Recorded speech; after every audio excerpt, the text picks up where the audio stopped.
దేశవ్యాప్త పరిణామాల్ని జాగ్రత్తగా అబ్జర్వ్ చేయాల్సినటువంటి అవసరం అయితుంది. ఇండియన్ మ్యానుఫ్యాక్చరర్స్ టోటల్‌గా కోస్ట్ మీదన కాన్సంట్రేట్ చేస్తంటే, చైనీస్ మ్యానుఫ్యాక్చరర్స్ అంట అంటే ఇండియన్ మ్యానుఫ్యాక్చరర్స్ కాస్ట్ మీదన, డబ్బుల మీదన కాన్సంట్రేట్ చేస్తంటే, చైనీస్ మ్యానుఫ్యాక్చరర్స్ స్పీడ్ మీద కాన్సంట్రేట్ చేస్తున్నారు. ఇండియన్ మ్యానుఫ్యాక్చరర్స్ ఆర్డర్స్ కోసం వెయిట్ చేస్తుంటే, చైనీస్ మ్యానుఫ్యాక్చరర్స్ ఆర్డర్‌లు విపరీతంగా తయారు చేసేస్తున్నారు.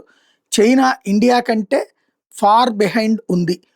ఆహ్, ఇది ప్రధానంగా ఇప్పుడు తాజాగా సోషల్ మీడియాలో పెద్ద ఎత్తున వైరల్ చేస్తుంది. చైనా సంస్థలు, చైనా వాళ్ళు అనేక మీడియా సంస్థల్ని, సోషల్ మీడియా సంస్థలని గ్రిప్‌లో పెట్టుకున్నారు. వాళ్ళు ఇదొక యుద్ధంలాగా చేస్తున్నారు. ఎందుకంటే భారతదేశంలో ఈ మధ్యన పెరుగుదల విపరీతంగా నమోదైంది. చైనాలో జనాభా పెరుగుదల తగ్గిపోయి, అక్కడ వృద్ధులు ఎక్కువైపోయి మిషనరీ వర్క్ జరుగుతోందక్కడ.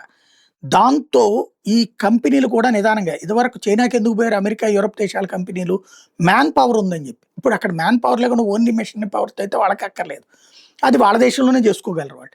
కాబట్టి వాళ్ళు భారతదేశం వైపు వస్తున్నారు కాబట్టి దాన్ని చెడగొట్టేటటువంటి ప్రయత్నం సీరియస్‌గా జేస్తున్నారు.